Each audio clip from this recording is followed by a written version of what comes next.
Moshe Taragin here from the Gush, the OU ALLPARSHA Video Series for Parshas Vayikra. Parshas Vayikra is a new beginning. There was a minhag, there's still a minhag in certain yeshivas across the world, that when children begin to crack open their chumash, instead of learning like I did, Bereshis Bar Elokim, to start learning from Vayikra. Yavo taharim v'yasku b'tahara. The pure and innocent children should begin their foray into Torah, their voyage in Torah, from the section that discusses Tahara, the Beis HaMikdash, Taras Kohanim. Even though the ideas of Sefer Vayikra and Parshas Vayikra are very abstract, very conceptual, very complex, not so compatible with kids who need more stories of Sefer Bereshis, but it was a symbolic gesture as we embark on the journey of a lifelong of Talmud Torah. But we will not talk about the first pasuk of Vayikra, or the opening of Vayikra. We'll talk about the beginning of Parak Daled, which has the second appearance of an interesting word, an iconic word, in Parshas Vayikra. Daber b'nei Yisrael lemor nefesh ki secheta b'shgaga mikol mitzvos Hashem asher lo te'asena. The word nefesh, which is strange because at least to us, there are many different etymological discussions what nefesh means in the Torah, but at least to us, as opposed to the word ish or adam, nefesh is more soulful, spiritual. Nefesh, nafshi lecha, sam lecha nafshi. My guf is my body. My nefesh is my soul, the spiritual part of me, the non-physical part of me. And the word nefesh was used previously. I think it was in the first parak, and maybe off by a parak, but it was used previously when the Torah describes it's parak beis, nefesh kisakir of karban minchal Hashem, someone that can't afford the expensive animals of Karban Ola, and his Karban Ola is flour and lavona, spices and oil. And Rashi ready comments, quoting the Gemara, that someone who's poor, but they are moser nefesh, they are delivering so much of their heart and soul. And in some ways their financial outlays even more acute and more challenging because they have less, and therefore Hashem takes that nefesh, even though the externals and the exterior of the Karban is less grand and is less affluent and is less, as we would say, impressive, but the internals of the Karban, the thought, the desire, the passion, the commitment, the devotion, are much more intense. So we know why the word nefesh is employed in the first pasuk of Parak Gimel, Parak Beis. But why is the word nefesh employed in the first or second pasuk of Parak Daled, especially in the context of a Karban Chatas?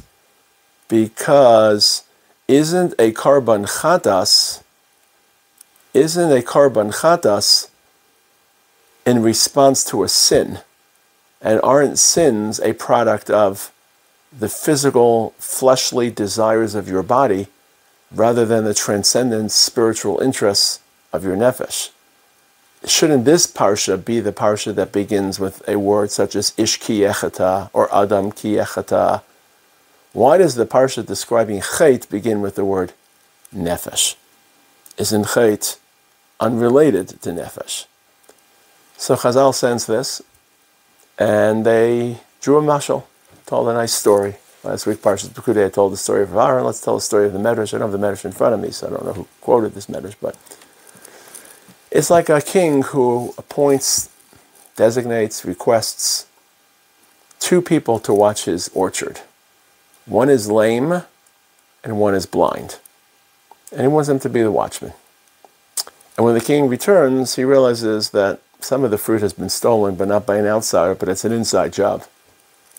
So he turns to the blind man. The blind man says, I can't really see where I'm going. How could I steal your fruit? It's impossible. And then Hashem turns to the lame watchman. He says, I can't walk. How could I steal your fruit? I can hardly walk, and the trees are far away. So this king then says to himself, okay, I say Hashem, meant the king in the story. I know how this went down.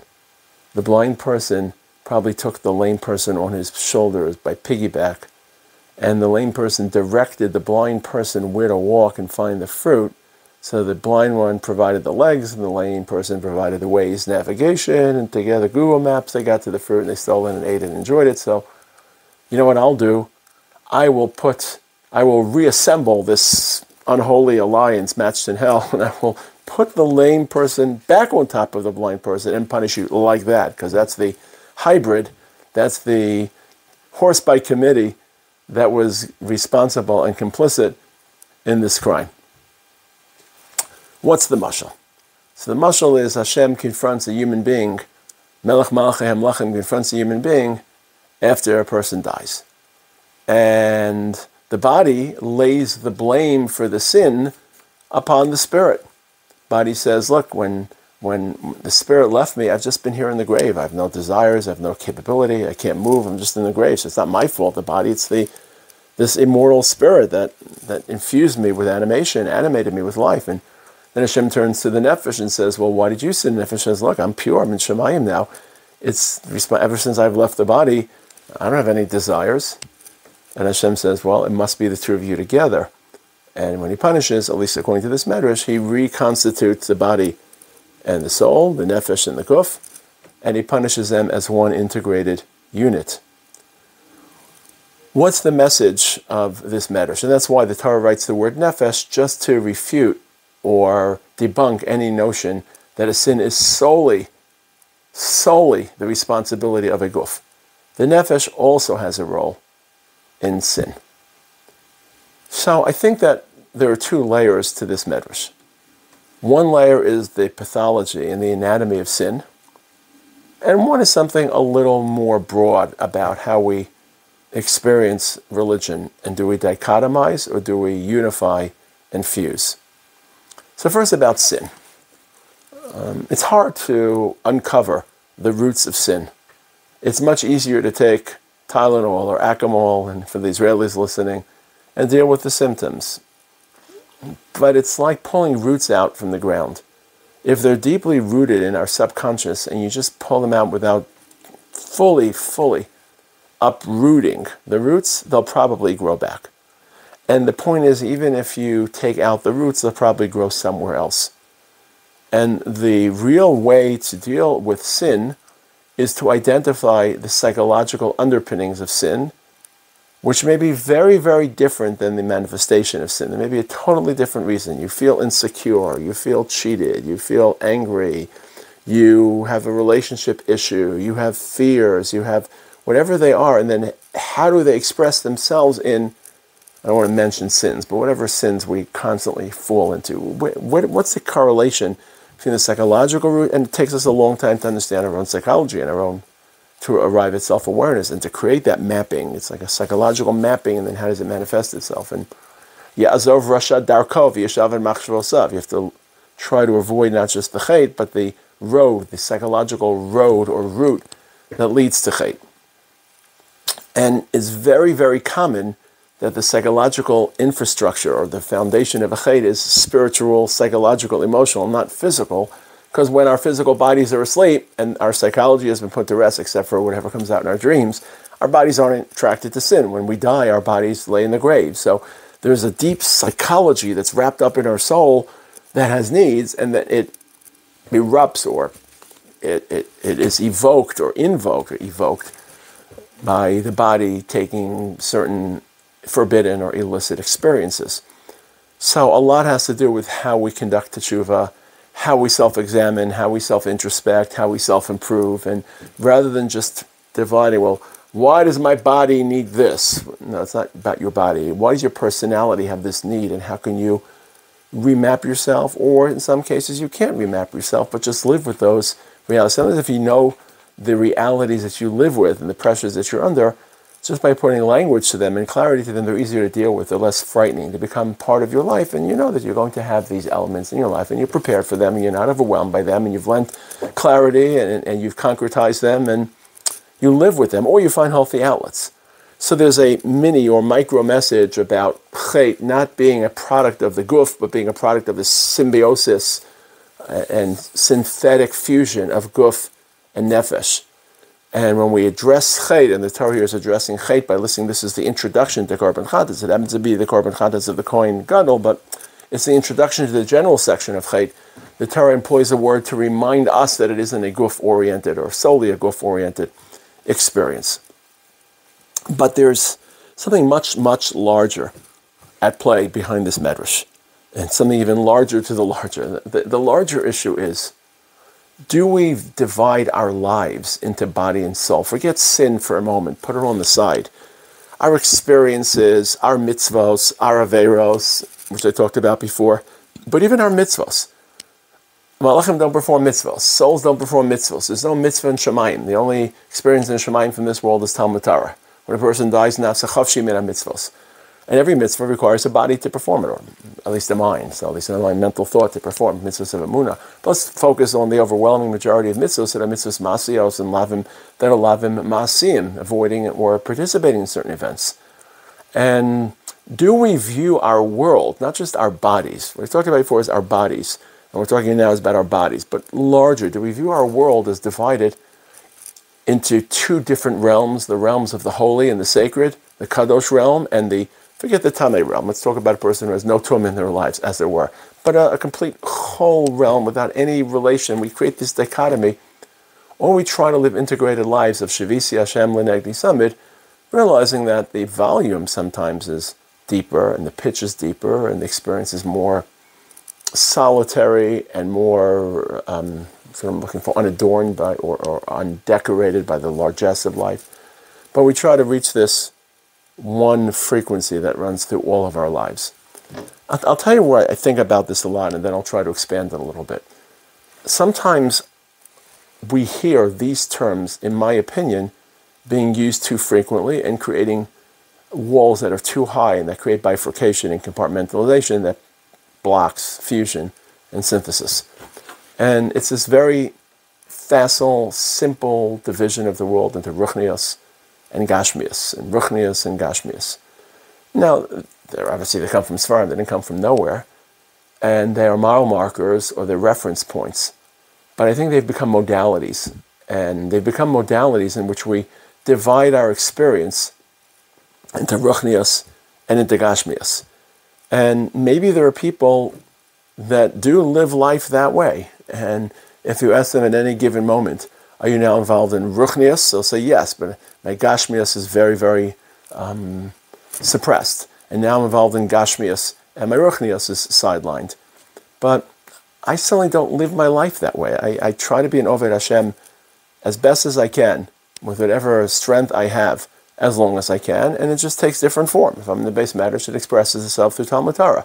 If I'm standing in front of HaKadosh Baruch Hu and davening, it expresses itself through tefillah. If it's a chesed, if it's at home, it expresses itself as being a good husband and a good father.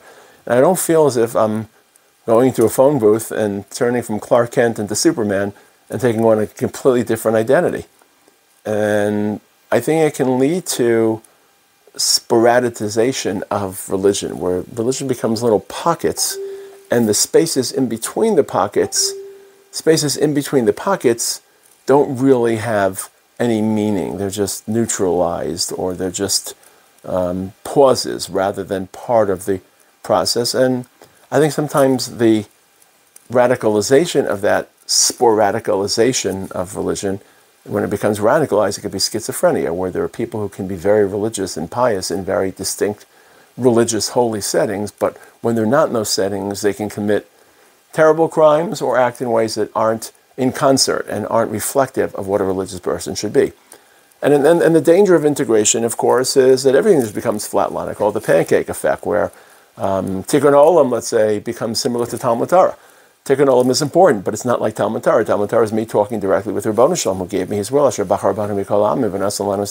You could claim that you want to be more involved in Tikkun Olam, but you can't conflate the two experiences. It's different to be Omer Lifnei Hashem in Torah, Tefillah, Mitzvos than it is to be Omer Lifnei Homos and helping them find their Kodesh Baruch Hu, which is part of our universal mission, but it's just different. It's not the same pitch. It's not the same intensity. And so it's not just about how I view chait and what the source of chait is and what the root of chait is and how I address chait. It's more of an ontology and an attitude to life. And my recommendation is if this resonates with you, it may not resonate. You may be listening to this here and saying, what is he talking about, this rabbi? I live in two spaces, and those spaces are clearly demarcated and clearly defined. And there is the ruchnius part of my life, and there is the gashmius part of my life, and I move fastly, and I don't fear schizophrenia, or I don't fear compartmentalization. But my sense is that in our world, many of us, because of the way the modern world has changed, because of the growth of Torah and the pride and confidence we have in Torah, because of the confidence we have in facing the outside world. We don't look at that world anymore as frightening, or many of us don't look. I feel that the abolition, or at least the shrinking and the limitation of these two terms, can lead to greater integration and greater fusing. And when you fuse, it becomes more constant. There's a power in constancy. And I think that's what this medrash demands of us, or at least suggests for us. The Ramah says in Shulchan Aruch that when we make the bracha, Rofei Chol Basar, after going to the restroom, Asher Yatzo, Rofei Chol Basar Mafli Lasal. So Hashem, of course, heals every human being, but what's the Mafli Lasal? What's the wonder? What's the miracle? What's the beyond nature?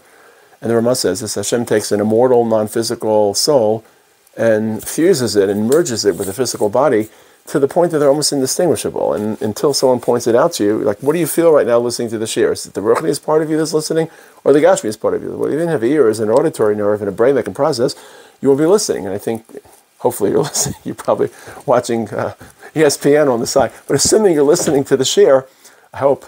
So you're listening. You're you, and you're one solitary, unified, or unitary you that's listening, both with your body. And when your body gets tired, you can't listen that well, even though your soul wants to listen.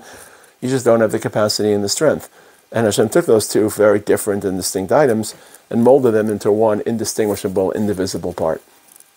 So that's the second layer for this message. The first layer for the message is how we deal with chait. Second layer of the message is how we build an experience. The larger layer for this message, if you can imagine something larger, is more of a conceptual issue, and that's, do we create a world of dualism or a world of monotheism or unifiedism? I'm not such an expert philosopher, so if I get the terms incorrect, the opposite of dualism. It's not only monotheism, because monotheism I guess it would be monism. Monism would be the opposite of dualism. And dualism is a very frightening and dangerous streak in many, many areas of human experience, beyond just how I view chait, or even beyond Moshe Taragin and how I build the fabric of my religious experience. And on a historical and moral level, dualism can suggest that there really are two forces, the forces of good and the forces of evil, and they're locked in constant battle with one another. And therefore, we know, and everyone knows, you belong to the forces of evil. And of course, a lot of anti-Semitism is fueled by a dualistic approach to the world. And the Jews control the world, and the Jews are poisoning the world, and the Jews controlling the markets, and all that, the classic ridiculous tropes. And we don't buy. We are a monotheistic religion. There's one HaKadosh Baruch Hu, and He endowed every human being with Bechira Chavshis and Tzelem Elokim, and we believe in every human being. We also believe human beings can make horrible decisions, and there really isn't a natural force of evil. Yahya Sinwar was a person that could have been a force of change and productivity and human welfare. It became a force of evil, death, and murder and massacre. There is a nation which probably disappeared into the general population called Amalek, and they are a nation that has to be rid, but there's not forces. It's not like you see Amalek behind every single genealogical Amalek behind every. If you travel to China, I can promise you, you're not confronting Amalek. You may be confronting very terrible people. No insult intended to the Chinese. I just picked China, but you may be encountering people who have made decisions to taint and to adulterate their Bechira Chavshis. But they're not forces of good and evil. Forces of good and evil can become very millenarianism and very fanatical, and let's root out the forces of evil through Armageddon and the forces of evil through a holy war to defend HaKadosh Baruch Hu. That's not a Jewish way to view the world. That's a Marxist way to view the world. Marxism has its roots in a pagan sense of dualism. A lot of the hard left, or now the hard left has become much of the institutional left in the world, who looks at the world through Marxist lenses as the white male occupiers and privilege against the underclass who's underprivileged and victimized. There's forces that are constantly at war with one another. Again, it's not just that it's very dark, but it's also very militant, that progress can only be achieved by confrontation. We don't believe that. And of course, theological dualism, Einot Milvado, nothing, no one, no being Hashem created in this world has free will other than you and me. And Hashem created all of us, and He created Hitler, and He created Sinwar, and He created Haman, and everyone uses that free will, and there is no Satan in Yiddishkeit the way that there is a Satan in Christianity. Christianity, for those of you who may not have studied Christianity, believes that Satan is a rebel angel who rebelled against the kingdom of heaven. You want to read about it, read Paradise Lost, the first couple pages. Good luck to you if you want to read it. It's beautiful writing, but you have to have that tonality to understand the writing. And it's a joke. The Satan is a malach hashares. There's no capacity for any angel to have a will of its own. And Hashem wants the Satan to challenge us and to challenge our courage and conviction, our principles, our ideals, our commitment, to make us tired, to make us weak, to make us insecure, to make us desirous, so that we'll have real free will. Because if we saw HaKadosh Baruch Hu our entire lives the same way we see him during Tfilas Ne'ilah, then our free will would be flat and our free will would be feeble. And Hashem wants us to struggle. So the Satan's job is to confuse you and me. And he does that. He gets up every morning and begins his day by reciting Kadosh, Kadosh, Kadosh, Hashem Tzivakos, Meloch Ha'aretz Kivodo, Ve'alfanim B'chayis HaKadosh, Barash Gadol, all of them, and the Malach HaMavis as well. He isn't a sadistic angel who takes boorish delight in collecting your souls to heaven. He's a Malach HaSharei. So that dualism that can divide divine power and divine essence in the world, Chas v'shalom, ein od milvado. And of course, the third danger at a global level is how we treat other human beings and how we treat body and soul. It's more related to the second one. And we believe that not just is a human soul granted Selim Elokim and a basket of talents that resemble HaKadosh Baruch Hu, but so it's a body. And that's why Judaism places such emphasis on hygiene and positive body image and mikvah and netilas yadayim, which of course have spiritual, non-rational elements. But in the end, we're a clean people and we try to live a clean, hygienic life, and we preserve the dignity of the human condition, and we treat bodies with utmost respect. And when we deliver bodies to the grave, that's when it becomes most acute and most pronounced. And we witnessed depraved, barbaric, animalistic behavior, and not just the way that they abused living human beings, but the way the bodies were treated. And I want to get into more detail. And that's in the front of HaKadosh Baruch Hu Selim Elokim. Selim Elokim is not just my intelligence, creativity, but it's also my body, because my body is clinging to my soul. There's no separation between the two. So it's an important word in Parshas Vayikra. Nefesh kisechata. At a minimal level, how we view ched. Ched isn't a product of the body, it's a product of a person, a holistic, unified person. Number two, how do I build a religious experience? I build a religious experience based on dichotomizing two different sectors of Gashmias and Ruchnias, which I think, if it's a myth, anytime you build a myth that doesn't reflect reality, it's going to sap religion of authenticity. You'll be role-playing. So if you really feel, it's a good gut check, if you really feel that your life is divided into Gashmias and Ruchnias, and that's the way you live your life, well, that's not the way I live my life, but you should be living your life. You should be living your life that way. But my suspicion is that there's a disconnect between the real manner that people live their lives and this narrative of Gashmias Ruchnias, which has been so hammered into us. And narratives changed throughout history. Maybe 200 years ago, that narrative was much more reflective. I'm just not sure if it is today. And the third level is two different forces, body and soul, one delivered by God, one under the influence of the Satan. It leads to a lot of dichotomization of God forbid, multiple gods, God forbid, the multiple forces in our world, God forbid, and of course dividing body and soul and assuming that only the soul has Selim Elokim, but not the body. Shabbat Shalom.